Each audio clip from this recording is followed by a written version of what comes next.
ঈদের দিন সবাই কাছে পাইছে, কিন্তু না কাছে পায় নাই। কলিজাটা বড় দুঃখে ভরা। ঈদের আনন্দ সবাই নিয়ে করছে, বাবারে আর পায় নাই। ওই বাবারে হারাইয়ে দিবের মতো কান্নার আওয়াজ।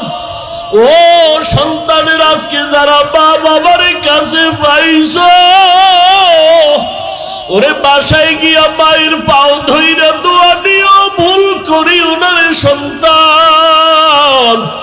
কত সন্তান কবরের কিনারায় দাঁড়ায় দাঁড়ায় কান্না করলো। ও বাবা তুমি এত কাঁদো কেন? বলে আমার বাবারে হারায় নিয়েছি, আমার সব আমার আছে, আমার বাবা নাই। যেই বাবার জীবনের কষ্টের বিনিময়ে আমি আজ আলেম হয়ে গেলাম, যেই বাবার কষ্টের বিনিময়ে আমি আজ হাফেজ হয়ে গেলাম। ও সন্তানেরা, খোদার কসম, ওই মা বাবার দোয়া চোখের পানি ছাড়া তুমি টাকা পয়সার মালিক হতে পারো নাই। আজকে যাদের মা নাই বাবা নাই, দোয়া কি করতে পারছো রমজানে? যদি দোয়া না করো কবরে জাহান্নামের আযাব। অথচ তুমি বিপদে পড়লে মা বাবা জীবনে ঘুমাইতে পারেন নাই, আর ওই মা বাবারে কবরে রাইখে তুমি কেমন করে নামাজ বাদ দিয়ে আরামে ঘুমাও? এখনো সময় আছে, তওবা করে নাও। আর যার মা বাবা বেঁচে আছে, পারলে গিয়া দোয়া চাইও। ওরে বাবায় যদি কিনারায় থাকে দোয়া নিও। বাবায় যদি মাথায় হাত দিয়া দোয়া করে দেয়, সাথে সাথে আরশে আজিমে চলিয়া যাবে। বাসায় যদি মা থাকে, মাকে গিয়া বলিও, মা আমার কপাল বুঝি খারাপ, আজকে বয়ানে গেলাম, মুনাজাত করলাম, অনেকে কাঁদলো, আমার চোখে পানি আসলো না। আল্লাহ বুঝি গুনার কারণে বেজার হয়ে গেছে। ও মা, তোমার মনে মনে হয় কষ্ট দিয়েছি। মা, আজকে আমি তওবা করছি, আর কোনোদিন তোমারে কষ্ট দিব না, আর কোনোদিন নামাজ ছাড়ব না। ও মা, মাথায় হাত দিয়া তুমি একটু দোয়া করিয়া দাও। মা যদি মাথায় হাত দিয়া চোখের পানি ছেড়ে বলে, মাবি আমার সন্তানের কবুল করিয়া নাও, সাথে সাথে মায়ের দোয়ার সাজিমে চলিয়া যাবে। ও আমার কলিজার যুবক, ওই মা বাবারে না জানি কতবার কষ্ট দিয়া কাঁদাইছো। ওই মা বাবা তোমার কথায় কষ্ট পাইয়া গোপনে কত চোখের পানি ফেলছে। এখনো সবাই আছে, বেঁচে থাকলে দোয়া নিও। আর মা বাবা যদি না থাকে, কবরের কিনারায় গিয়ে একটু দোয়া করিও, কান্না করিও, আল্লাহর কাছে মাফ চাইও, আর তওবা করিয়া নাও। আর আল্লাহকে মনে মনে ডাকো, হে মালিক, জীবনে কত নামাজ ছাড়লাম, রোজা ছাড়লাম, আল্লাহ দুনিয়ায় পড়িয়া, টাকার মায়ায় পড়িয়া, শয়তানের ধোকায় পড়িয়া কত নামাজ ছাড়লাম, বেপরদায় চললাম, আজকে থেকে রেডি হয়ে গেলাম রে আল্লাহ, আর নামাজ ছাড়বো না, বেপরদায় চলবো না, মা বাবারে কষ্ট দিব না। ওলামায়ে কেরামের পরামর্শ নিয়ে নবীর তরিকা মানিয়া চলবো। তওবা করার মতো যদি অন্তর তৈরি হয়, মুনাফিকি যদি অন্তরে না থাকে, তওবা করার নিয়ত যাদের খাঁটি ভাবে অন্তরে আছে, তাদেরকে বলবো, দুটো হাত আমার আল্লাহকে দেখায় দাও। আয় আল্লাহ, আমরা যারা হাত উঠাইলাম, কুদরতির নজর দিয়ে দেখেন কারাইয়াতি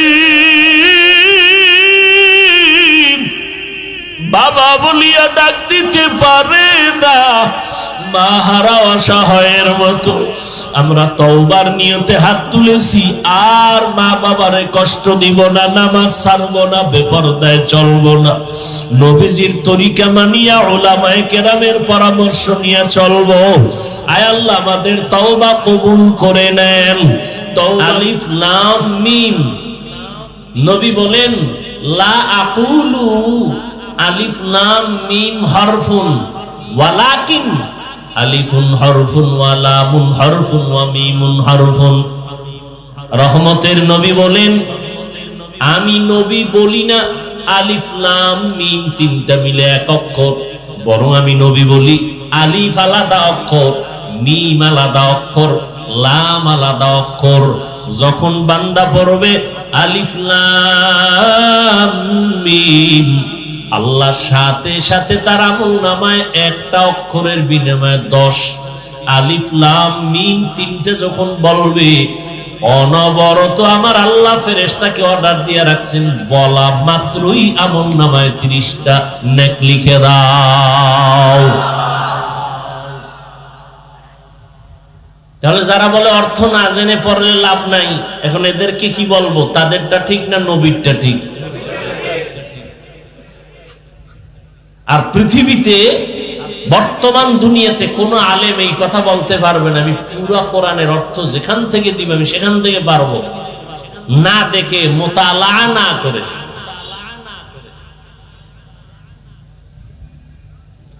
আল্লাহ তো আল্লাহ এখন প্রশ্ন হলো, অর্থ নাই এটাই সর্বজন স্বীকৃত। আলিফ লাম মিমের অর্থ নাই, আলিফ লাম র অর্থ নাই, কাফ হা অর্থ নাই, হা মিম অর্থ নাই, তো এত দামি কোরআনে দিলেন কেন? প্রশ্ন হতে পারে না? এর অনেক জবাব, আমি এদিকে যাব না, এতটুকুই জবাব দিব সংক্ষেপ।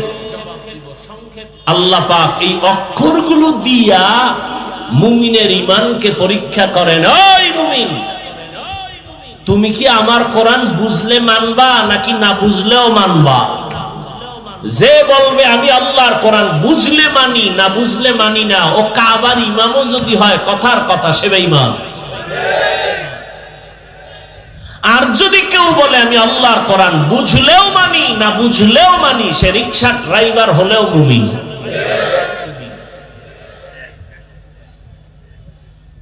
একটা জবাব আছে 6টা, একটা জবাব দিলাম। সর্বশেষ যেই জবাব, এই অর্থহীন অক্ষর আল্লাহ দেন নাই, এগুলোর অর্থ আছে, অবশ্যই আছে।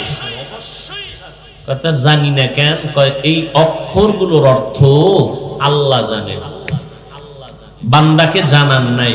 কেন জানান নাই? কয়টি আল্লাহর একজন বন্ধু আছে, কুল মাখলুকতের মধ্যে একজন বন্ধু আছে আল্লাহ। খুব খেয়াল করেন, মুসা নবী আল্লাহর বন্ধু, ঈসা নবী আল্লাহর বন্ধু, ইব্রাহিম নবী আল্লাহর একজন বন্ধু, ইসমাঈল নবী আল্লাহর প্রিয় বন্ধু, মুহাম্মদ সাল্লাল্লাহু আলাইহি ওয়া আলিহি ওয়াসাল্লাম আল্লাহর বন্ধু। নবীর নামে দরুদ পড়লেন না, গুনাহ হয়? হ্যাঁ, তো পড়লেন না কেন? পৃথিবীতে সব থেকে বড় এক অস্ত্রের নাম দরুদ শরীফ। মানেন আর না মানেন, কথাটা স্মরণ রাখবেন। পৃথিবীর সব থেকে বড় এক মুসিবত থেকে রক্ষার এক তাবিজ, এক অস্ত্রের নাম দরুদ শরীফ।